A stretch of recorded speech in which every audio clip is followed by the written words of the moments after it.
Soalan dahsyat-dahsyat, okey. Tak apa, aku tak dahsyat, aku tak pressure. Aku sabar. Orang tak faham. Dah share live dah dekat apa ni? Dekat My 2 Cents. My 2 Cents. Alright, live. Gambar tak nampak. Aku share. Subscribe guys. My 2 Cents. Aku share kat wall aku. Mana ni gambar kau tak nampak ah?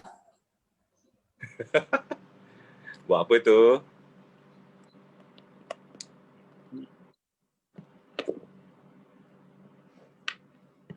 Background katil boleh Boleh, tak ada hal lah. Background hutan pun okey.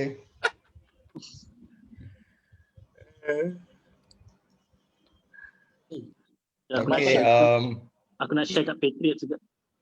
Okay. That's good.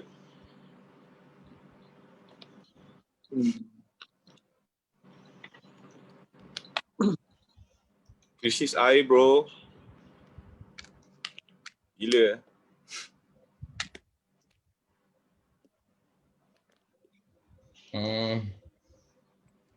Aku main internet unstable. 1 minute out dan kita start.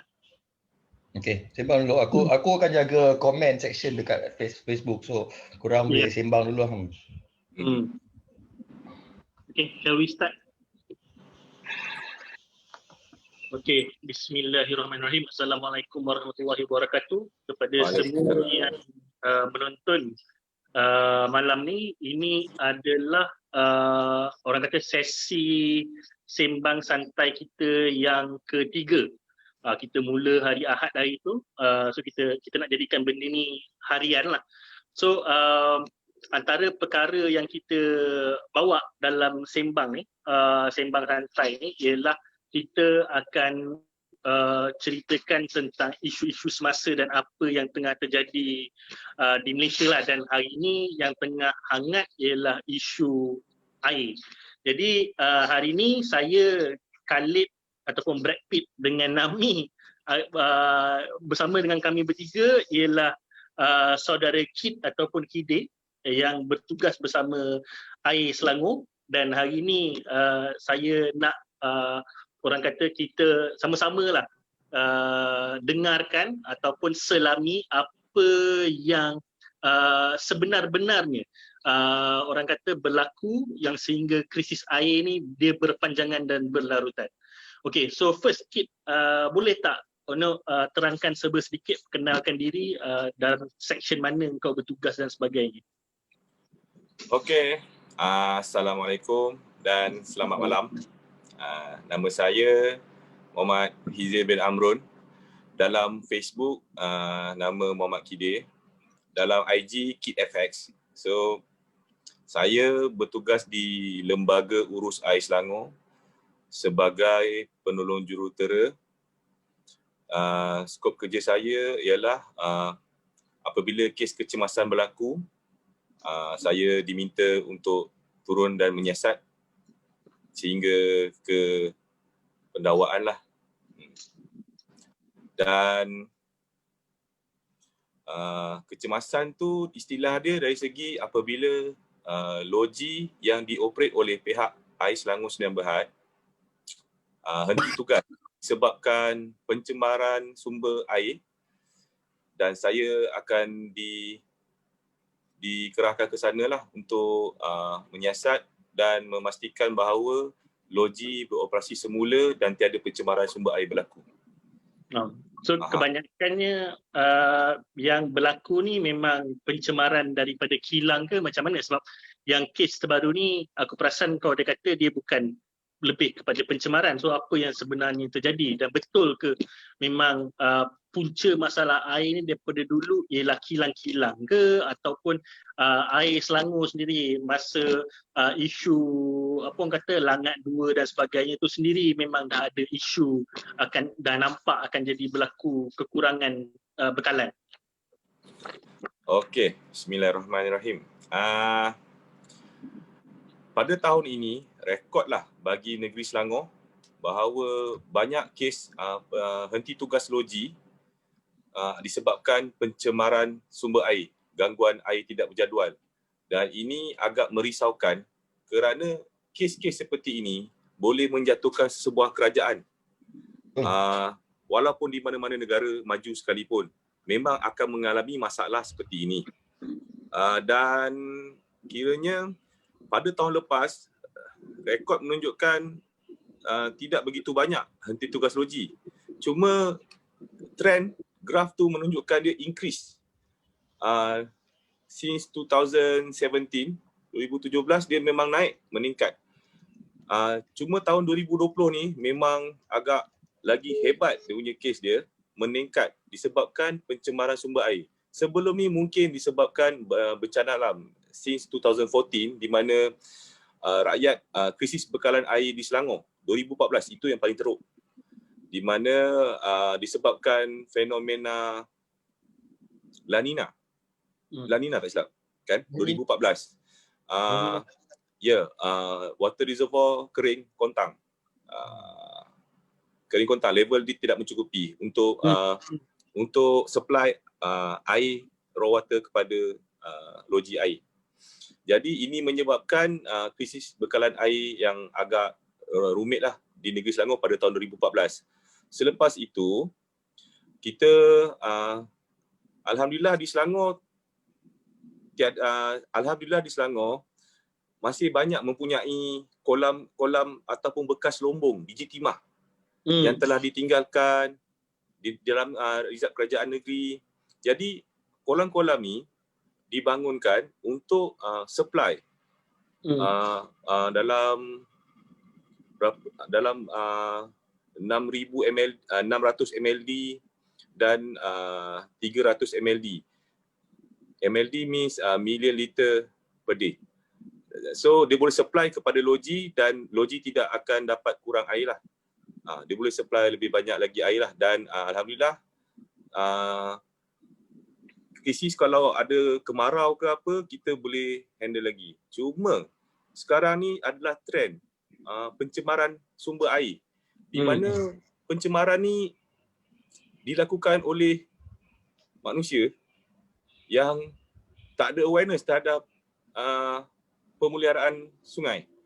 So bila sungai ni tak dianggap penting oleh masyarakat, dia menjadi satu orang kata sikap yang tak apa baguslah kepada masyarakat. Dia dah mementingkan diri sendiri. Okey, contoh kebanyakannya masalah isu bau solvent, masalah bau. Kalau masalah amonia, kita boleh tackle, kita boleh dapat detect secara fizikal, kita boleh cari mana puncanya datang. Even minyak pun kita boleh detect mana punca datang. Cuma kes bau ni yang menyebabkan bau solvent. Bau solvent ni dia bau wangi tau. Bau wangi, manis. Ingat tak dulu kita kecil-kecil ada makan chewing gum warna hitam putih tu? So bau dia, rasa dia sebiji macam tu. Solvent. So solvent ni kalau dah dibuang ke sungai, dia akan reaction tau dengan tidak balas dengan air.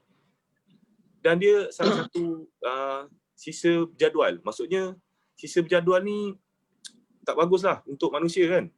Jadi bila ada benda ni di muka sauk loji-loji operator air, menyebabkan air tu akan berbau. Sebab solvent ni dia tak boleh nampak dengan fizikal tau.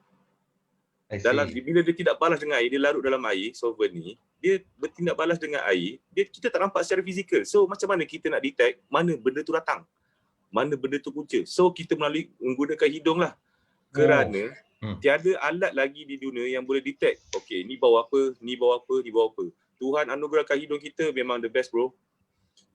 Tapi itulah, bila kita banyak sangat bau benda tu, boleh merosakkan badan lah. Even anjing tak boleh bau guna tu anjing boleh mati. Anjing tak boleh. Anjing boleh mati ya. Kuat anjing sangat. Pun boleh mati. Anjing pun boleh mati bro. So sampai sekarang yang this case ni sebelum ni dah ada kilang kan. So this case ni dah tak tahu lagi punca dari mana this one. Masih dalam siasatan lagi. Sebab case ni adalah rare sebab bau dia nipis. Dalam mengikut unit SI bagi bau adalah ton. So dekat di muka sauk loji saja rantau panjang dan SSP 123 melibatkan dalam 3 ton, 2 ton macam tu. So kita cari mana datangnya. Dia akan datang dengan konsep kepala, badan dan ekor. Kepala dan badan, badan paling banyak lah. dia akan naik dalam 4 atau ke 5 ton. Tapi kali ni dia starting 3 ton dan akan turun 2, 1, 1, 1, 1, 1, 1. So yang satu tu yang lama, yang ekor tu lama.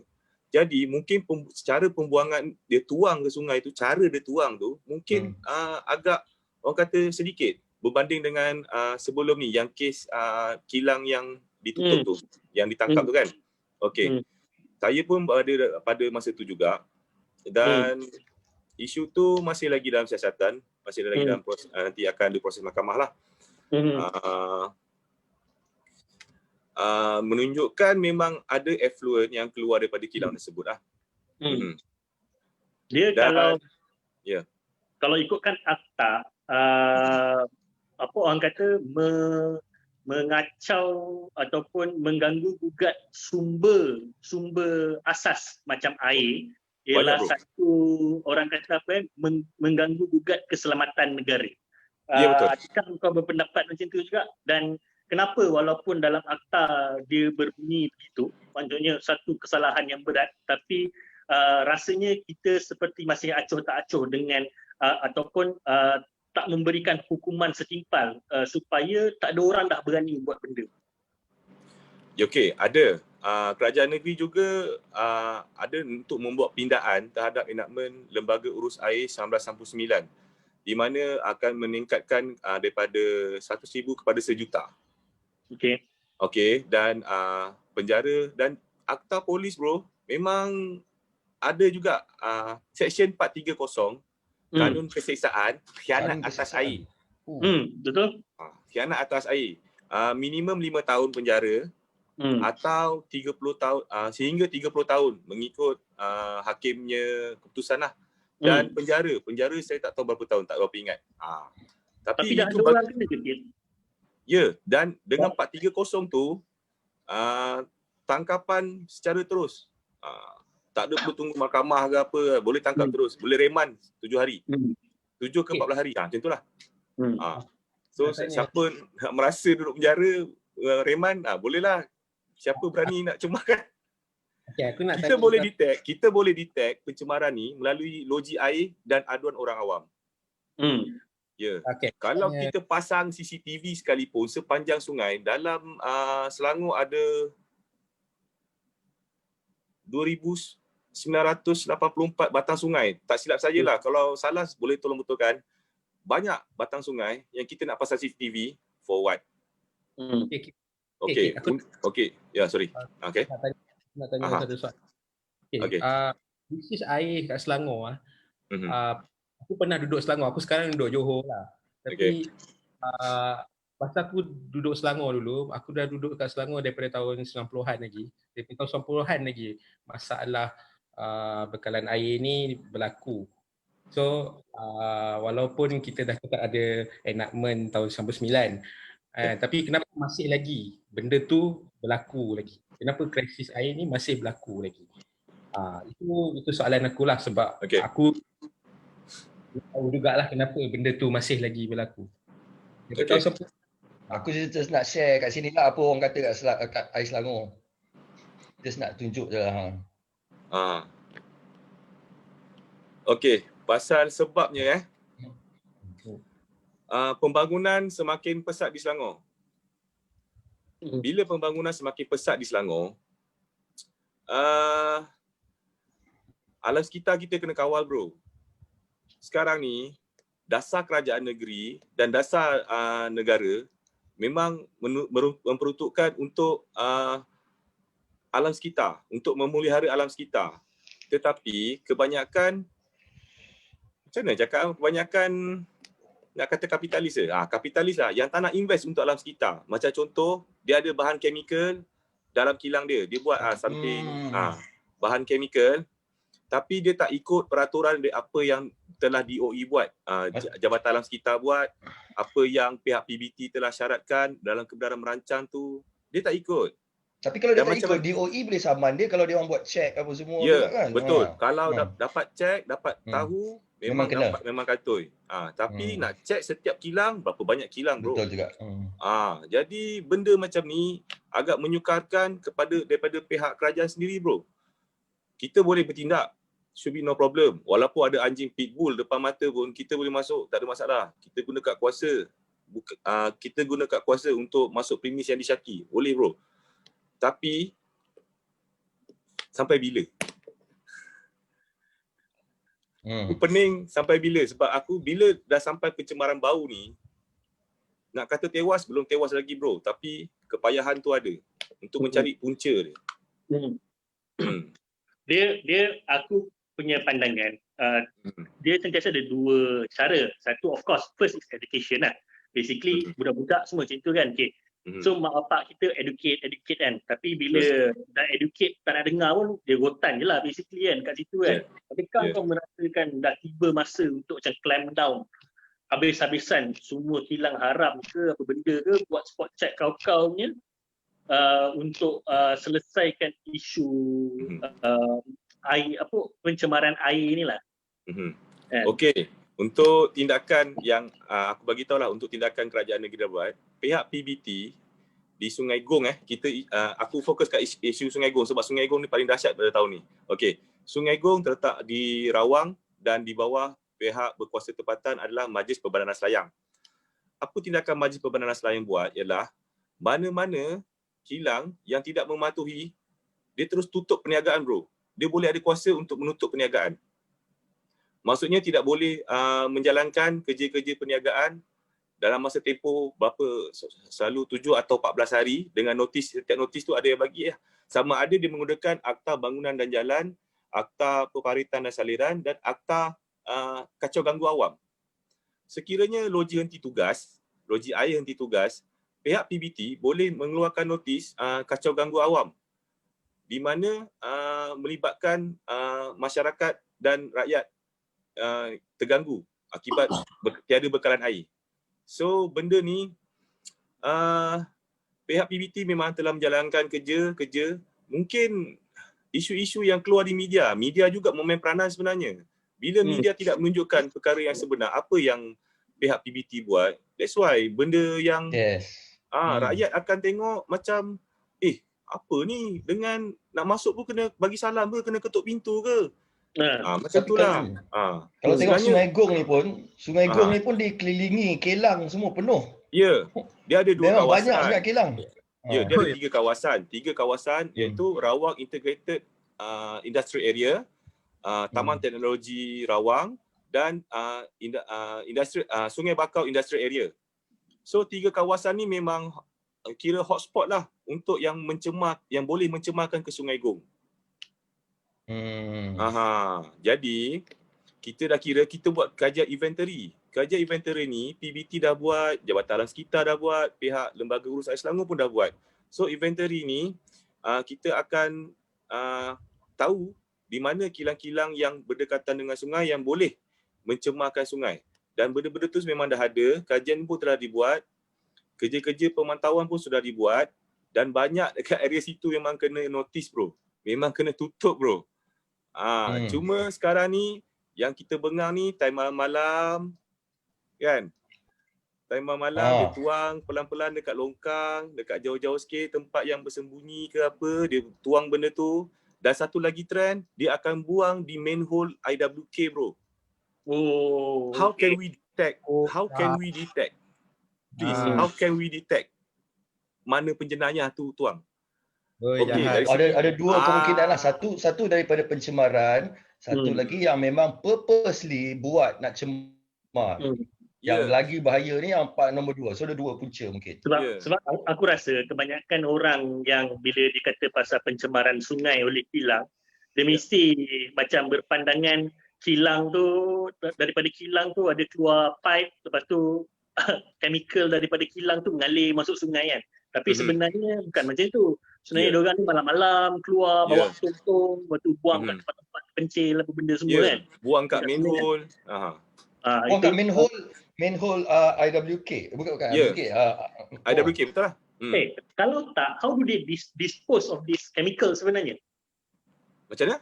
Dispose. Okey, cara nak dispose dia perlu melalui kualiti alam. So Kementerian Jabatan Alam Sekitar pun ada unit kualiti alam. Unit kualiti alam tu dekat tak silap aku Negeri Sembilan, dekat Negeri Sembilan. So nak dispose schedule waste ni, sisa berjadual ni kena buang dekat situ. So diorang ada treatment dia. Tapi dengan bayaran yang mahal. So kapitalis ni tak nak invest dekat alam sekitar, dia akan buang merata-rata bro, kat laut, dekat sungai, dekat mana-mana tempat yang bersembunyi. Jadi benda-benda macam ni kita kena bagi awareness dekat kapitalis-kapitalis ni supaya you kena invest untuk alam sekitar. You meniaga juga, tapi alam sekitar kena jaga. Kena pesan dekat macam tu. Dah buat tapi masih juga berlaku. Mungkin dengan cara meningkatkan enforcement dan meningkatkan penguasaan dari segi undang-undang, mungkin dia akan menakutkan sikit bro. Okey, kalau untuk orang ramai apa yang macam kalau dia orang nak support juga, what can we do? Ada nombor untuk kita orang call ke, orang boleh ambil gambar, nampak macam ada aktiviti yang macam kat Langat ni kan, kadang-kadang aku nampak kan dalam tu kan, ada orang bawa tong apa benda kan, kat sungai kan, aku ambil gambar, aku hantar ke, ada ke?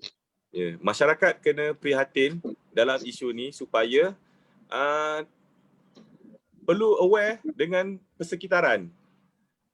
Di mana yang duduk dekat dengan sungai tu kena aware, yang mana ada longkang PBT tu kena aware, sebab sungai ni, longkang depan rumah kita, belakang rumah kita tu semua ke sungai.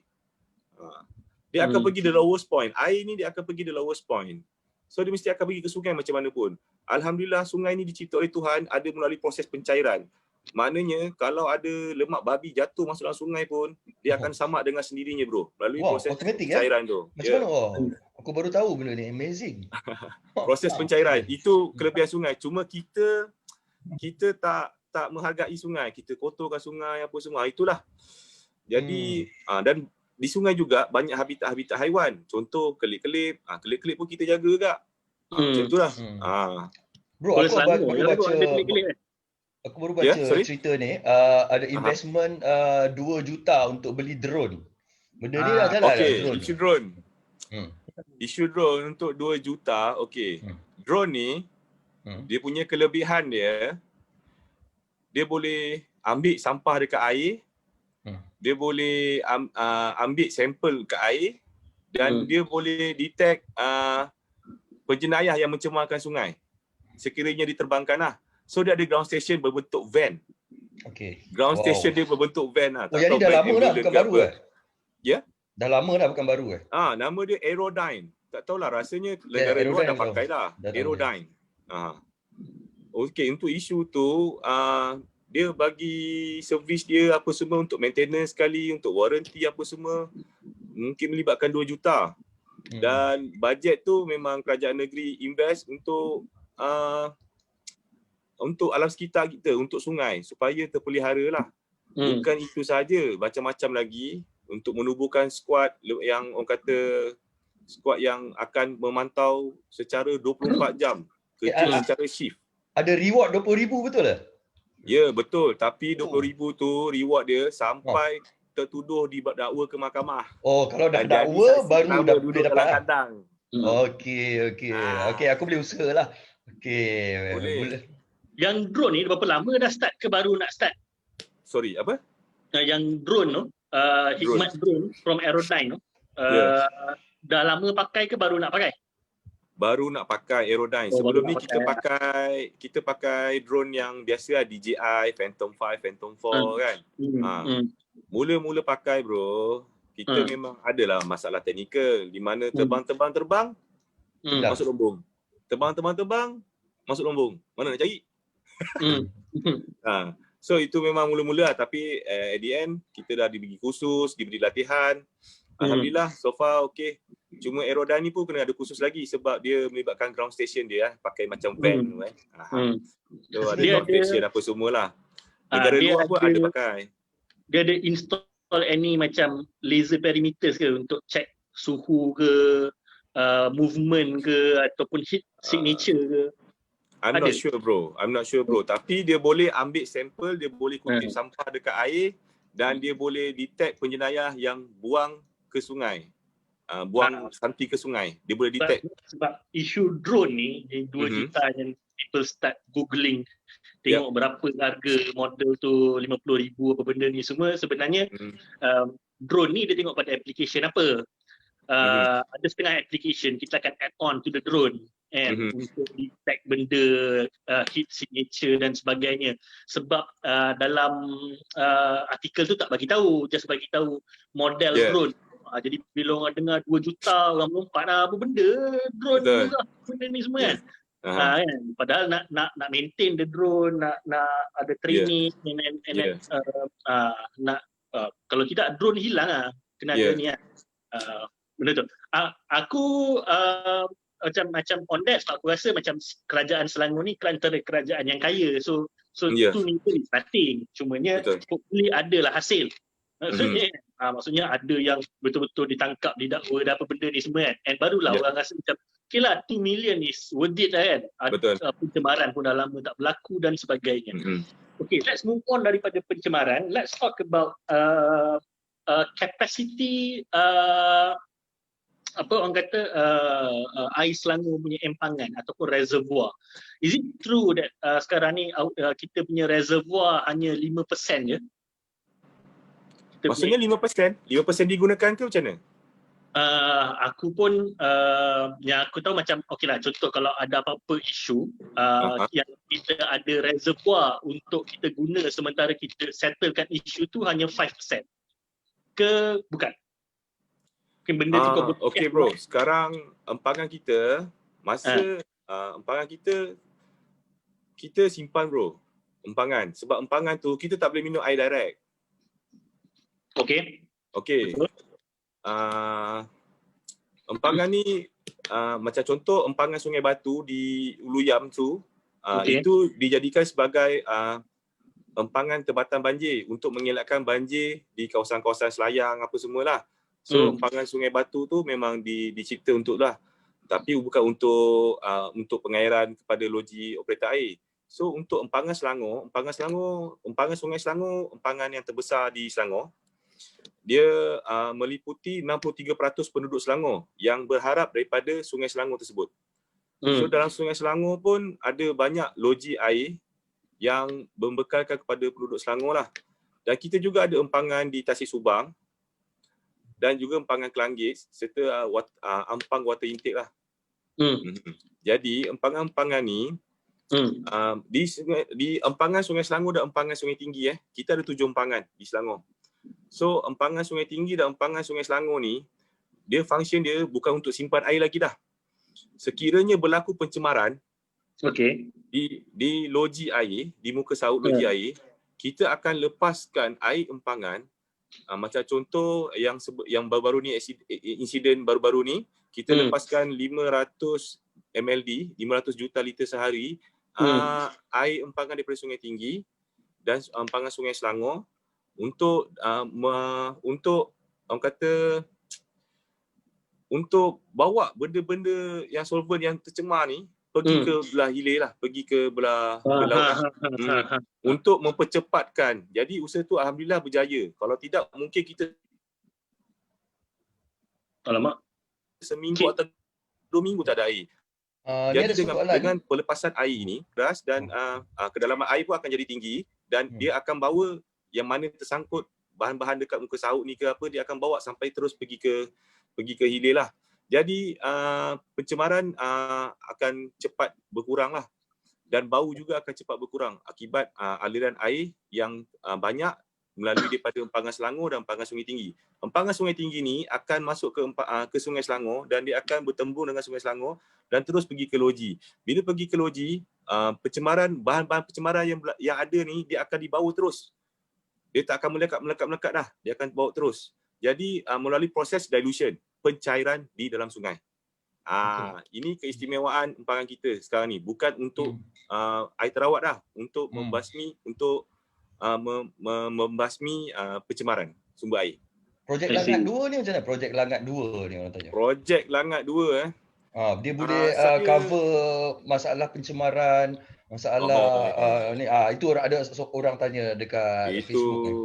Dari zaman Tan Sri Khalid Okey. Untuk Langat 2 lah, isu Langat 2 lah. Boleh ulas ke tak boleh ulas? Boleh. Saya ada pernah pergi bengkel untuk pengubahan sumber air lah untuk kebenaran bertulis apa semua, dan ada seorang profesor daripada Universiti Malaysia Kelantan. Okey. Dia buat kajian, dia kata dekat Selangor ni bro, korek lah bukit mana pun. Semua ada air bro. Semua ada air? Yup. Air ni tak ada masalah langsung sebenarnya. Sumber ni memang tak ada masalah. Sumber dia air Selangor ni kaya bro. Jadi, sorry. Ya, ada satu soalan. Penduduk Selangor, apa yang aku tahu sekarang dah 8 juta Lembah Kelang, termasuk KL dan Putrajaya ada 8 juta. Sejauh mana kapasiti air kat Selangor ni boleh cater untuk semua penduduk Selangor, wilayah Persekutuan KL dan Putrajaya? Cukup? Cukup. Tak ada, kalau nak kata tak tutup plant, memang cukup. Should be no problem. Even pembangunan makin pesat pun, sampai ke mana pun ada bangunan tinggi skyscrapers ke dalam Selangor ni, insyaAllah cukup. Cuma kalau tercemar kena stop lah, itu lah sama juga kan. Kesian juga. Cuma ada pencemaran, dia akan stop juga. Sekarang ni kalau isu kemarau ke apa, La Nina ke El Nino ke, kita insyaAllah kita dapat atasi masalah tu. Masalah pencemaran ni yang ni. Nak kata cukup tak cukup, insyaAllah cukup. Apa yang makluman daripada pihak Air Selangor Sdn Bhd sendiri pun memang menyatakan cukup lah. Dan untuk dari segi air mentah, insyaAllah cukup. Kita sekarang ni, okey bro, kita sekarang ni dalam RMK ke-7, 8, 9, 10, 11. Yang ke-11 ada menyatakan pasal NRW. Kalau bro boleh refer kepada rancangan Malaysia lah. Rancangan Malaysia ni memang penting lah. So tujuan rancangan Malaysia dibuat ni ada untuk orang kata membangunkan perkara-perkara yang penting. Contoh NRW, non-revenue water. Kita tak nak, kalau boleh apa yang hujan turun di negeri Selangor ni, kita kena collect. Kita tak mau dia biarkan terus pergi ke laut. So rugi. Kita kena collect air tu untuk kegunaan kita. Untuk kegunaan masyarakat di Selangor ni. So bila hujan turun, kita kena kumpul. So kita akan buat banyak untuk off river storage. Maksudnya kolam yang orang kata kolam sumber alternatif. Kita banyak bekas-bekas lumbung bro. Bekas-bekas lumbung di Selangor ni memang banyak. Mines, ex-mines ni kan, lumbung.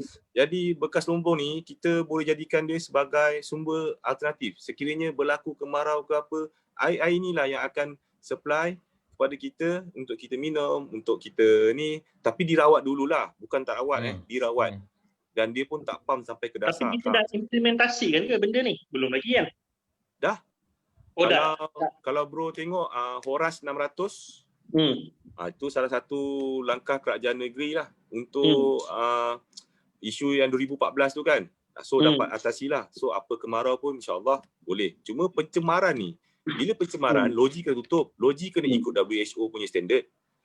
Kalau ada air berbau, dia tak boleh masukkan. Dia tak boleh ambil pam air daripada air yang berbau.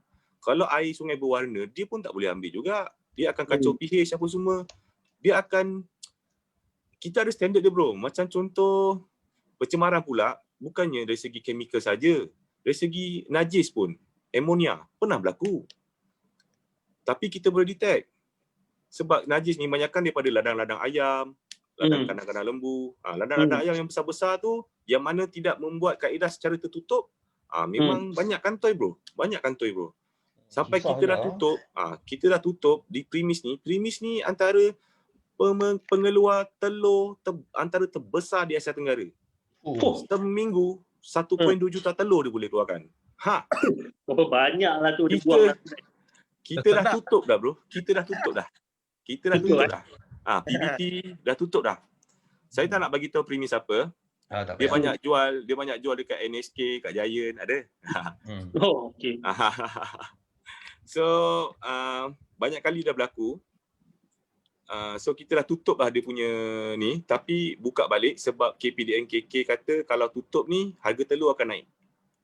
Dia efek dia lain pula kan. Kita tak ada telur pula lepas ni bahaya. Maka ketahuilah bahawa Dajjal telah bertapak di Selangor. Tapi just nak tanya Alright. sebab benda ni pun exactly 1 month tau. Exactly 1 month from the last event. Yeah. It sounds fishy. It sounds a little bit fishy that exactly 1 month. Kalau dia ada 1 month sebelum tu ada berlaku, 1 month lepas tu ada berlaku, and then 1 month nampak macam it's planned. Kalau kau tengok macam ada possibility tak sabotage yang memang purposely? Ada possibility tak? Macam sabotage yang nak memburukkan kerajaan negeri. Ya. Kemungkinan sabotage tu ada juga, tapi saya more to awareness people lah. Apa yang kita boleh buat rakyat lah. sepatutnya prihatin terhadap apa yang di sekeliling diorang. Maksudnya sekiranya ada sungai, jagalah ia, kan. Walaupun nampak ia tak penting, tapi itulah yang kita minum, itu yang kita mandi selepas dirawat. Jadi itulah yang saya isukan. Nak kata sabotage, dia bukan sabotage bro. Dia macam ni. Kalau yang buang sisa berjadual ni, dia tak nak bayar dekat kualiti alam tau. Dia tak nak dispose dekat kualiti alam sebab duit. Nak dispose ke kualiti alam memakan duit yang banyak jugalah untuk dibayar. Dengan transportation lagi yang perlu ikut SOP, perlu ikut standard yang sepatutnya. Kan nak hantar schedule waste ni kena ada tong-tong yang perlu didabelkan apa semua. So dia melibatkan kos. Kapitalis ni dia orang, maaf saya panggil kapitalis sebab dia tak nak invest kepada alam sekitar. Jadi dia orang akan buang ke mana tempat-tempat yang tersembunyi. Dan dia orang tak tahu sebenarnya dia orang yang mandi air tu, dia orang yang minum air tu. Kan dia orang tak tahu. Sebab dia orang tak prihatin. Dia orang tahu duit. Ya, sorry. Okey. Ada orang tanya kalau daripada segi menangani, benda tu dah jadi, katalah pencemaran. So boleh tak Syabas sediakan tangki distribution yang kekal di tempat strategik ke? I mean, ini mungkin bukan your area, but do you think yang permanent? Kalau benda ni selalu bulan-bulan jadi, at least kita tak boleh nak selamatkan belah situ. Maybe kita in terms of nak bantu distribute water balik tu, nak bantu balik tu, boleh buat tempat distribution yang lagi senang at strategic places. Possible tak? Ya. Ada juga sebab sering kali berlaku. Jadi ada juga perancangan untuk meletakkan tangki statik di kawasan-kawasan yang melibatkan perumahan-perumahan yang tinggi, yang susah untuk air bukan susah lah, tapi yang sukarlah untuk air masuk lah. Kan? Air masuk. Kawasan-kawasan tinggi, kawasan-kawasan yang macam contoh area ceras yang banyak orang kata rumah apartmen, rumah pangsapuri, rumah kondo kan, yang atas bukit kan. So itulah dalam perancangan juga ada juga yang dah letak dan ada juga yang masih dalam perancangan. Benda-benda ni dia akan melibatkan kos untuk yang meletakkan tangki statik tu. Kerajaan negeri memang dimaklumkan dengan benda ni, memang masalah tu memang timbul. Jadi untuk itu kerajaan negeri meletakkan sebagai pusat khidmat setempat PKS sebagai tempat untuk mengambil air. Cuma isu dia sekarang bila letak dekat PKS sahaja, macam contoh orang-orang tua, warga emas yang tidak berdaya, orang kurang berupaya yang tinggal mungkin dengan anak kerja, jadi dia nak ambil air macam mana kan. Itu isu-isu jugalah. Mungkin pihak boleh berkontak dengan pihak ADUN lah, pihak ADUN setempat untuk orang kata bantuan lah. Diorang akan sediakan bantuan. Itu yang ADUN ni dah bagi tahu masa mesyuarat kerajaan negeri lah. Dan itu janji-janji diorang lah. Memang diorang, saya tengok memang ada yang memang buat kerja lah. Diorang akan isukan apa masalah rakyat pun dekat kami lah. Dan itu memang baguslah bagi saya. ADUN sekarang ni yang saya nampak banyak concern dekat masyarakat setempat dia. Itu memang dia punya orang kata tugas lah. Dan ada tak ADUN yang tak beri kerjasama? Tak payah namakan, tapi ada tak ADUN yang tak bagi kerjasama, nak komplain saja, lagi menghalang kerja Air Selangor? Ada tak? Just wondering lah. Dia ada isu dia dari segi orang kata masa lori tangki sampai. Itu ada juga isu dia. Tapi saya tak nak isukan benda tu sebab itu motor Ais Selangor Sdn Bhd lah. I see, okay. Cuma saya bagi tahu kalau logi shutdown 5 jam. Dia makan masa seminggu untuk sampai ke rumah air. Gila. Seminggu. Logi dia tadi aku nak tanya logi.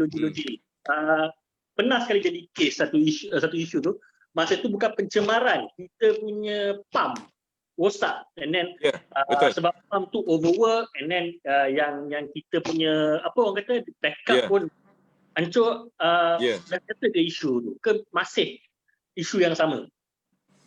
Okey, berkenaan dengan pipe vessel tu dah lama bro. Dia tiada benda yang kekal dalam dunia ni. Betul. Even pipe pun boleh pecah. Tak ada pipe yang kekal. Paling tahan kekal lama 15 tahun je bro. Lepas tu memang jahanam. Memang kena ada. So melalui RMK ni, Rancangan Malaysia ke-7, 8, 9, 10, 11 ni, dia akan menyatakan untuk pipe non-revenue water, pipe replacement. Pipe replacement dan main pipe replacement. Di mana setiap negeri ada projek-projek tu untuk menukar pipe-pipe lama kepada tukar baru. Dan untuk yang di logi pula, dari segi vessel, dari segi pump rosak ke apa, dia memang memakan kos sebab pump tu saya tak boleh bagi tahu harga. Sebab pump dia besar. Kalau pipe besar, Selangor ni pipe paling besar berapa lah? 1.8. Diameter 1.8 meter lah. 1,800 mm. Itu pipe paling besar kot. 2 meter saya tak pasti ada lagi ke tak. So itulah diameter pipe yang paling besar di Selangor. Dia lebih kurang tinggi aku lah kalau masuk dalam pipe tu. Jadi pipe-pipe ni pula kalau dah lama makan masa, dia akan berusia dan akan rosak. Dan ada corrosion, apa semua. Sebab tu kita kena pantau juga untuk pipe dalaman di rumah kita dan tangki air kita lah. Okey, untuk yang kalau jumpa pipe pecah, sila report ke Ais Selangor dengan segera agar kerugian tidak berlaku untuk kerajaan lah. Sebab bila air tu bocor, air tu tanpa hasil. Kan? Tak ada siapa nak bayar air tu kan. Macam tu lah. Okey. Jadi, aku kan duduk Langit. So dekat Langit ni ada kuari. Dan pipe memang sentiasa pecah sebab lori-lori kuari ni. Ya, betul. Dan kalau pecah kita akan macam tu kan. Macam air Selangor just datang betulkan ke memang korang akan saman kuari ni punya pengusaha ke apa benda ke? Sebab no point juga kan. Macam pecah je panggil korang datang betulkan. Pecah je panggil korang datang betulkan. Tapi yang pelaku dia sebab sampai hari ni lori keluar masuk jalan pecah apa benda semua kan. So kalau kes tu macam mana? Okey, kalau macam kalau kes macam tu dekat kawasan kuari, sepatutnya pihak Ais Selangor kena alert benda tu. Bila kawasan tu ada kuari, confirm lori akan keluar masuk banyak. So beban tu akan, sebab pipe ni bro, kita akan tanam daripada 1.2 meter ke 1.5 meter. Selalunya lah, dia akan bending dengan pasir. Ini pengalaman aku lah kerja dengan Syabas 7 tahun aku jaga projek tu, memang kena ada bending dengan pasir. Pipe tu tak kira pipe apa pun, dia kena ada bending pasir. Dia tak boleh letak tanah baki yang dah korek tu letak balik, tak boleh, dia kena tanah baru. Lepas tu kalau masuk kena premix semula. Kalau tak premix, boleh letak interlocking paver as a temporary dalam masa 24 jam. So dia kena premix balik sama dengan cold mix ataupun premix lah. Dan premix ni bro, mengikut kuari yang berdekatan lah. Macam tu. So kontraktor ni telah dilantik oleh pihak wilayah Ais Selangor lah. Diorang dah dilantik, diorang kena buat lah. Setiap aduan diorang akan datang lah. Tak silap saya dalam masa 24 jam. Dia perlu datang, bagi respon dan buat kerja. 24 jam kalau buat aduan. Sekiranya terlampau banyak aduan, so diorang akan sorting list. Okey, contoh Jalan Kenanga 2, banyak sangat. Setiap tahun ada 100 kes pipe pecah. So apa perlu buat? Okey, masuk dalam senarai. Jalan Kenanga tu akan dimasukkan dalam senarai. Dia akan buat projek pipe replacement lah untuk di kawasan tersebut. Ini apa yang orang kata prosedur dia. yang saya tahulah. Okay. Bukan jadi banyakkan aduan, nanti dapatlah pipe baru. Macam tu. Aku pernah dengar dulu tahun 2012 ke berapa, masa 2012 lepas tu 2014 pun ada air kan dekat Selangor. Ada tak negeri lain macam Perak ke Negeri Sembilan atau Pahang bagi air dekat kita? Macam dulu pasal masa zaman Tan Sri Khalid dulu ada projek nak sambungkan daripada Pahang nak sambung ke Selangor. Dah. Banyak dua. Banyak dua, yes. Import air ni daripada negeri lain ni ke Selangor. Adakah yang mencukupi ataupun macam mana?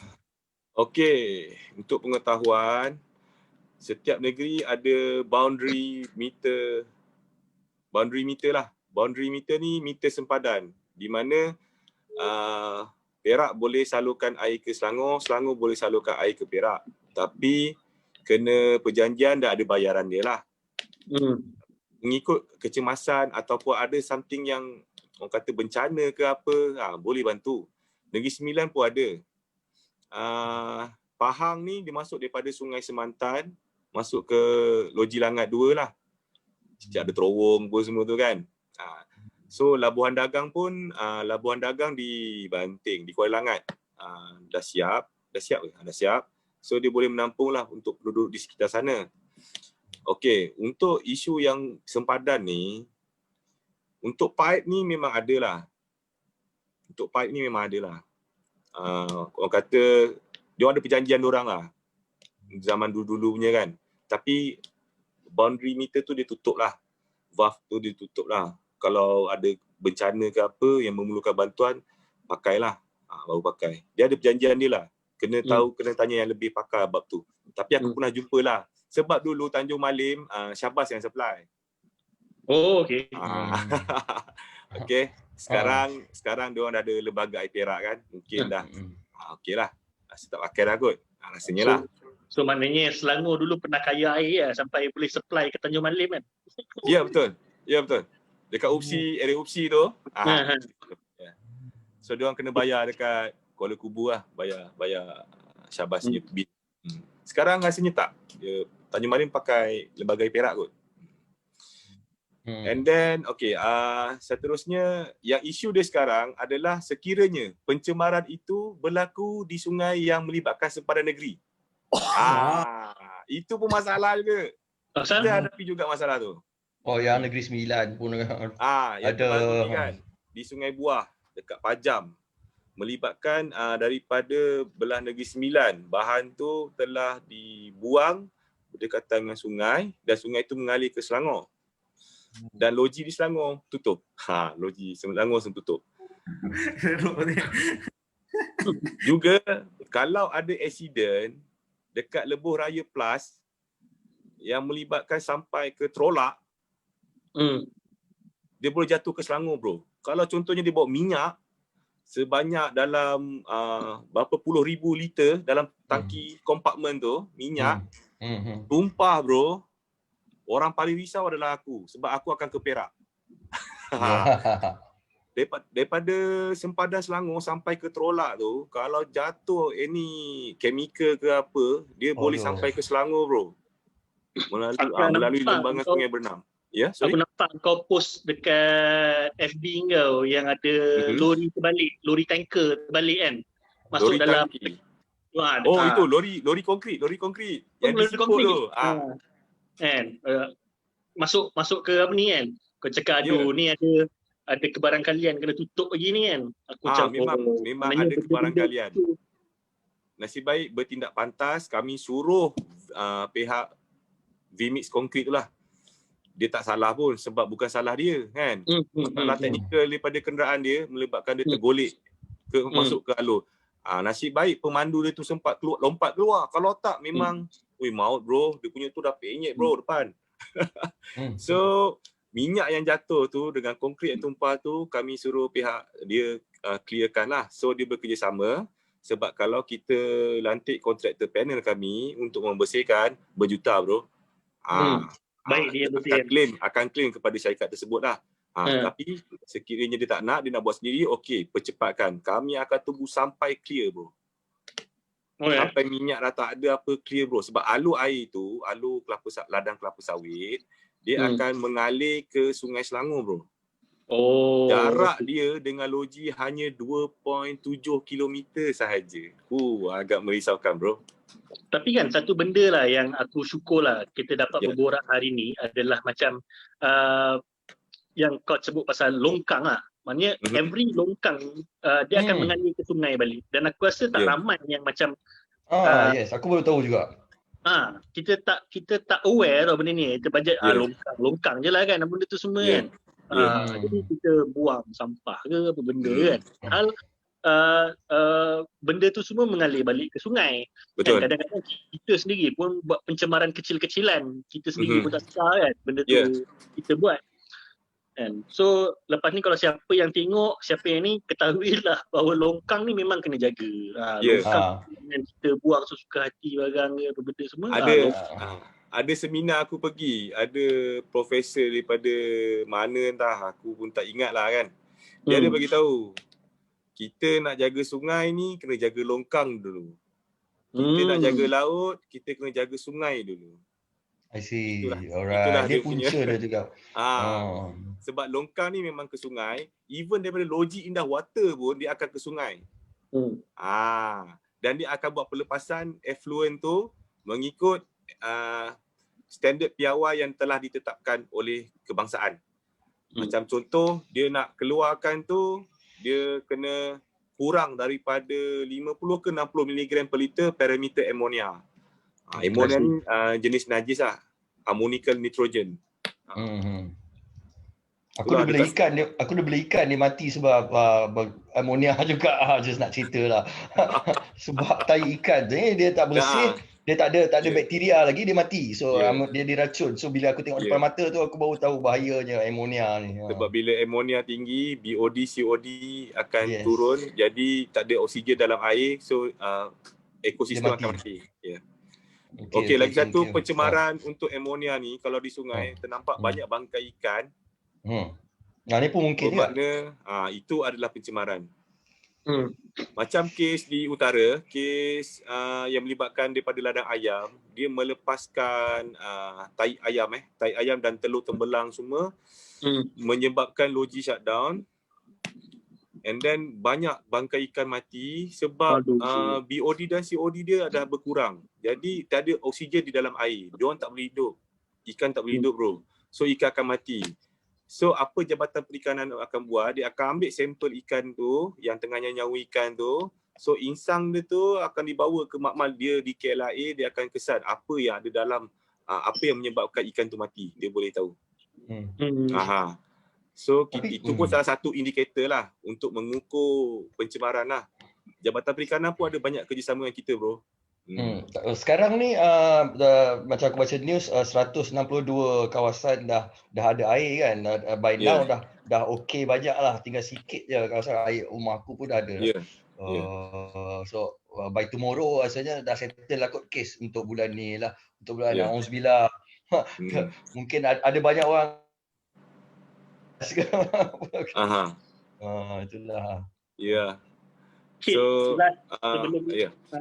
sebelum kita ni kita punya session ni sejam sebenarnya, tinggal lagi 10 minit. Tapi sebelum tu mungkin kau ada nak cakap apa-apa on macam lah, sebab kebanyakan orang kalau jadi isu air dia marah dia ke air Selangor tu meluap-luap apa benda semua kan. Ada tak kalau cakap on behalf of air Selangor apa benda ke?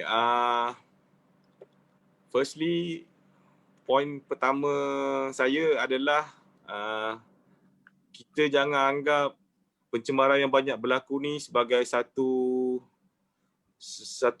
orang kata tanggapan negatif terhadap kerajaan. Bukannya kerajaan tidak mahu berusaha apa. Memang kerajaan berusaha, bersungguh-sungguh. Sebab kalau isu ni sering berlaku, benda-benda macam ni boleh dijatuhkan sesebuah kerajaan. Jadi siapa yang nak? Takkan dia nak jatuh saja disebabkan air. Gila apa? Tak. Dia akan berusaha sungguh-sungguh. Rakyat cuma bukan nak kata bersabarlah. Cuma kalau ada cadangan lebih bagus, sila cadangkan je apa yang terbaik untuk negeri kita. Dan bukan Selangor je kena weh. Amerika pun banyak kali kena lah. Isu DuPont punya cases tu. Yang aku tengok cerita The Dark Waters yang Mark Ruffalo berlakon tu kan, sebagai lawyer tu kan. Tengok cerita tu. Itu based on a true story. And then the Thames River sampai dia buat management, okay, luas pun lembaga urus air Selangor ni based on masa zaman Tan Sri Abu Hassan, Allahyarham Tan Sri Abu Hassan Omar, masa tu Menteri Besar Selangor, dia yang mencadangkan menubuhkan lembaga urus air Selangor ni daripada Thames River Management. Sungai Thames dekat London tu kan. Dia orang lagi teruk. Sungai Thames tu memang dah tak boleh nak buat apa dah. Tapi dia orang berjaya treat water tu, dia orang sekat longkang-longkang yang mana kotor apa semua. Cuma pasir dia memang hitam lah bro. Memang sebab dia daripada industrial age lagi, dia memang dah macam tu kan. Sebab dia orang industri memang kau-kau ya. Kan, sampai Sungai Thames tu hitam kan. Jadi dia orang berjaya treat Sungai Thames tu. Jadi ramailah orang pergi Sungai Thames, ambil gambar apa semua kan. Itu salah satu lah. Banyak lagi kes-kes di negara-negara lain. Cuma luas juga pernah menjadi tuan rumah pada NARBO,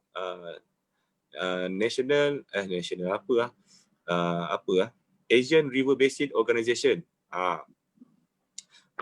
So meliputi dalam 30 buah negara Asia untuk membincangkan isu-isu semasa berkenaan dengan pencemaran sumber air. Dan Malaysia menjadi tuan rumah pada tahun 2018 dan luas sebagai orang kata tuan rumah lah untuk organize apa semua ni lah. Jadi bila kita tengok diorang punya presentation, mostly apa yang kerajaan diorang buat adalah menggambling tenaga. Okey, contoh Myanmar. Myanmar tak ada air. Ada musim kemarau dia kan.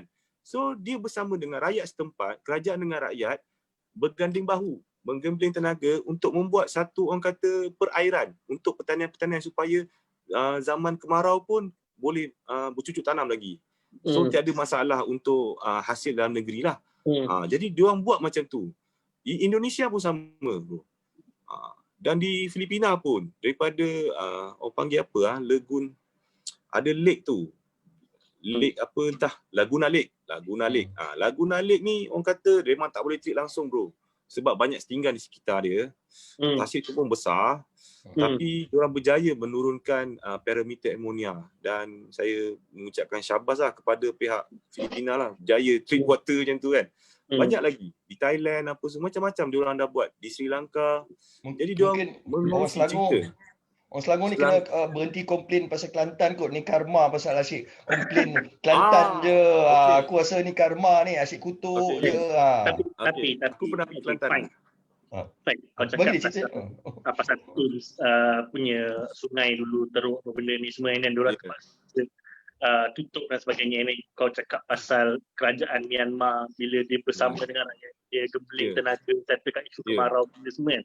Dia bila kau cakap benda tu, dia kalau cerita pasal isu Sungai Thames tu, dia adalah menampakkan sisi tegas government. Okeylah, dia kata no more nonsense. Betul. Terus tutup, siapa yang buat salah apa benda semua kita block habis-habisan. And then pasal Myanmar pula, sebab government dia macam bersama-sama rakyat dia dan sebagainya. Tapi mungkinlah orang marah dekat di Selangor ni, orang marah sebab dia mungkin rasa government tak bersama rakyat.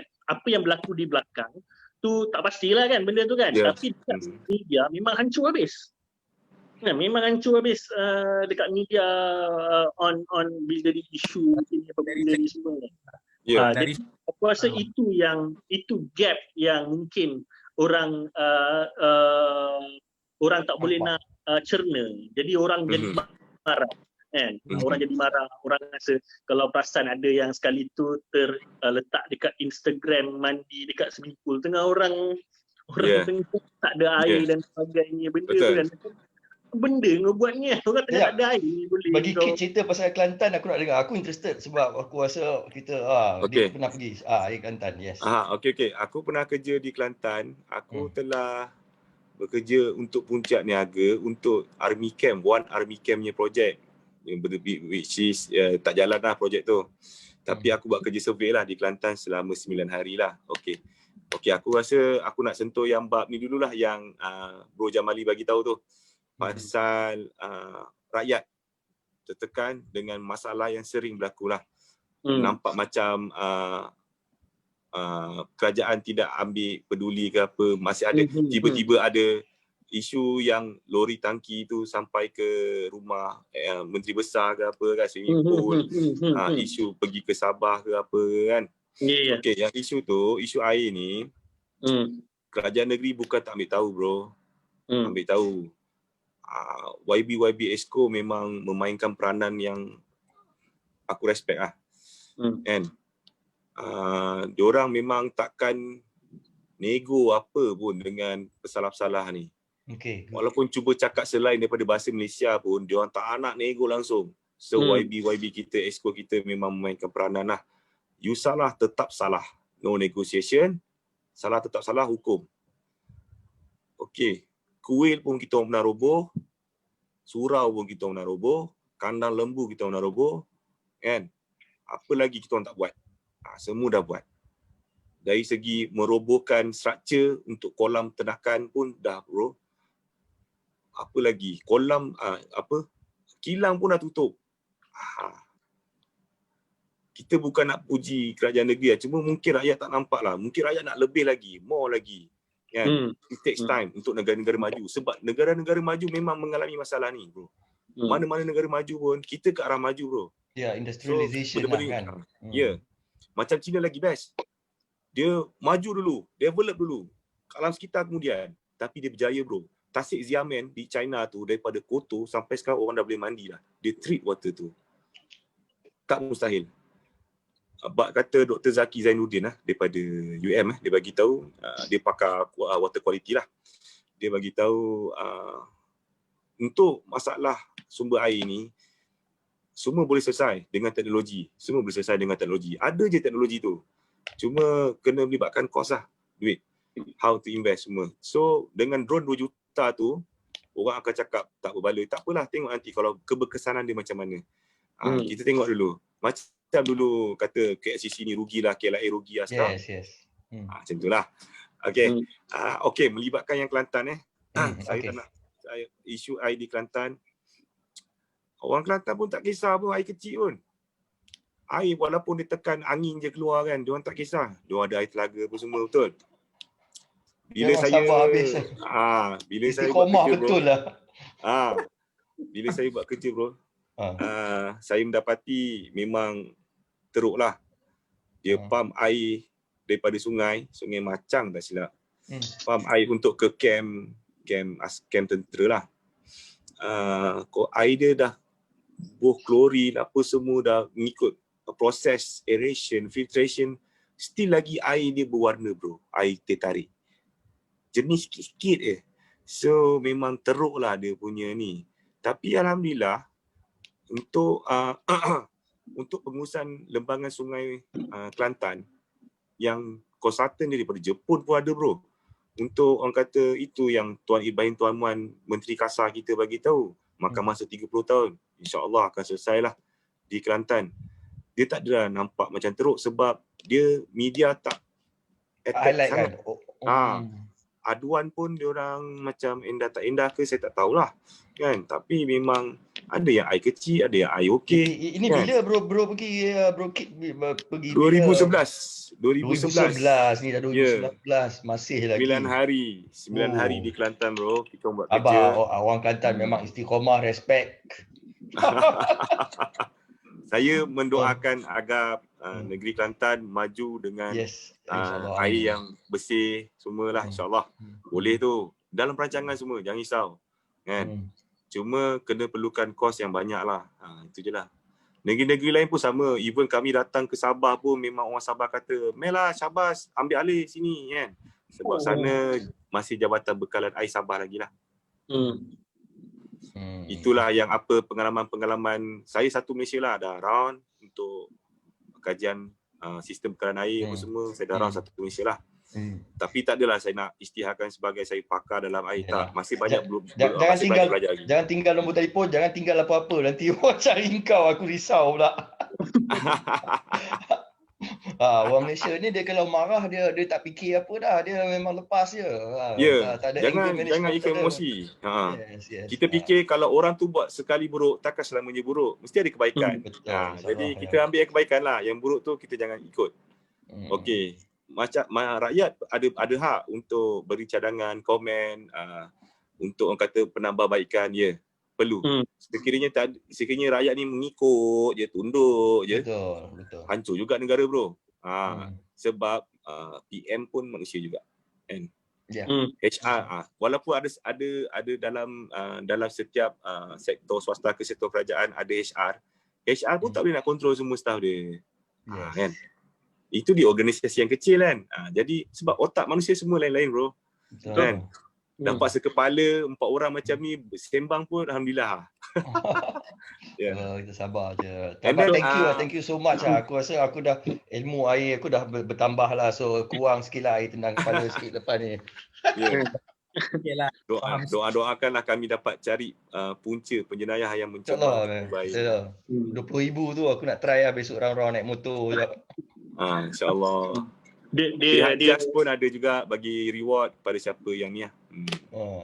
Looking forward untuk drone tu. Kan? Mesti kena ada yang tangkap tu. Bukan setakat drone je, bro. Kita ada juga, pihak luar juga ada membuat satu unit baru, iaitu unit pantas lah. Bekerja secara shift dan 24 jam memantau di seluruh Selangor.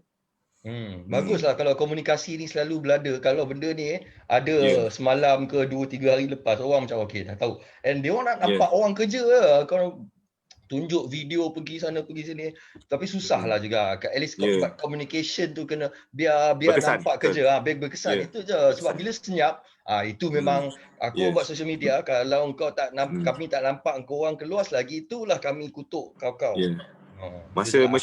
Masa mesyuarat dengan Menteri Besar pun, Datuk Seri Menteri Besar pun, bersama dengan Exco pun ada pernah bagi tahu komunikasi secara berkesan lah terhadap agensi-agensi di Selangor. So kami ada satu grup WhatsApp di mana untuk pencemaran sumber air negeri, semua agensi-agensi ada di dalam tu, dan apa segala aduan dan masalah pencemaran sumber air, diorang boleh bagi tahu kat situ dan kita akan bertindak pantas lah. So far alhamdulillah di Selangor kami bekerjasama, sama ada federal ke apa ke, kita bekerjasama. No problem di Selangor. Cuma mungkin rakyat tak puas hati lagi lah. Dan kita akan meningkatkan lagi. Panggil kita orang lah influencer. Aku sanggup pergi bawa video cam apa semua, tunjuk video. Ni dia orang tengah nak buat ni, tengah jalan lagi ikut naik lori apa ke kan. Tak bagi orang puas hati. Kalau tidak orang nampak, orang ingat macam ni mesti tengah tidur. Dia sebenarnya macam ni. Perception. Kalau kita buat siasatan ke apa, kita kalau boleh tak nak adalah video-video daripada orang awam ke apa. Kalau dari segi baik okeylah, kalau tak baik dia akan jadi satu pelbagai, orang kata one picture is for 1,000 words kan. Macam-macam prediction orang kan. Kita macam mana, kadang ada orang cakap staff-staff ni dia lah main-main lah, apalah kan. Kita tengoklah macam mana kan. Tapi sebab kalau aku tak buat kerja ni bro, rumah aku tak ada air bro. Itu that's the reason. So jangan ada kes yang tahan staff-staff Ais Selangor Sdn Bhd yang dengan parang sebab dia orang tahan lori tangki air sebab orang nak air kan. Tak perlu macam tu bro kan. Kita selesai secara baik. Jangan tahan-tahan orang macam tu dengan parang apa semua. Orang makan gaji je, orang kerja je. Makan gaji je, orang kerja je bro. Kesian staff-staff kita ni kan, staff-staff air kita ni kesian kan. Tak jumpa lelaki, tak jumpa yang lelaki, tak jumpa yang bini, tak jumpa anak-anak, sanggup keluar kan. Tengah COVID ni lagi pula, take care lah. COVID ni kena take care, SOP semua dah tengok juga. Nak ambil air tu semua kena jaga-jaga. Betul, serius. Aku pun risau juga kan. Kita nak buat kerja tapi jaga-jaga jugalah. Thanks Akid kalau kita dah, aku rasa banyak lah kita dah cover. So, itu je lah. Ada apa-apa lagi? Terima kasih kerana terima kasih kerana sudi meluangkan masa Akid. Kan, dah lama nak berborak pasal benda ni, akhirnya ke Zoom juga kita kan. Jadi dapat buat live lah, daripada kita lepak berdua je, kau cerita kat aku tu benda semua kan. Baiklah kau cerita kat sini, yang menonton pun at least sedikit sebanyak dapat pencerahan ataupun apa ni, sebab the apa orang kata main point ataupun apa orang kata benda yang kita buat hari ni tu, kita kadang-kadang kita bukan nak orang bersetuju saja dengan kita ataupun tidak bersetuju dengan kita. Kadang-kadang kita hanya nak orang faham. Kan? Orang faham keadaan, orang faham kita punya kekangan dan sebagainya. So itu point kat situ kan. So hari ini terima kasih banyak kerana telah banyak point yang kau bagi dan penerangan yang kau bagi. So aku boleh buat kesimpulan yang pertama, kita alam sekitar ni tanggungjawab kita bersama. Kan? Kalau bukan kilang-kilang ni buat pencemaran, kita pun ada kan. Sayangilah longkang-longkang kita. Janganlah buang sesuka hati dan aku rasa hopefully lah akan ada orang kata hukuman yang sangat berat kepada orang yang keep on buat benda ni. Benda ni dah terlampau membarah kan, sampai tahap orang, aku pernah baca dalam Facebook kata macam kita orang dah tak boleh nak terima input dah, apa alasan. Dah tak boleh nak macam bagi penerangan macam ni pun kita dah tak larat nak terima. Macam apa-apa je kan benda tu kan. Okay. So baik. Terima kasih Kit. Thank you Bro Kit. Baik. Assalamualaikum. Baik. Salam. Okay, terima kasih semua. Assalamualaikum. Baik. Salam.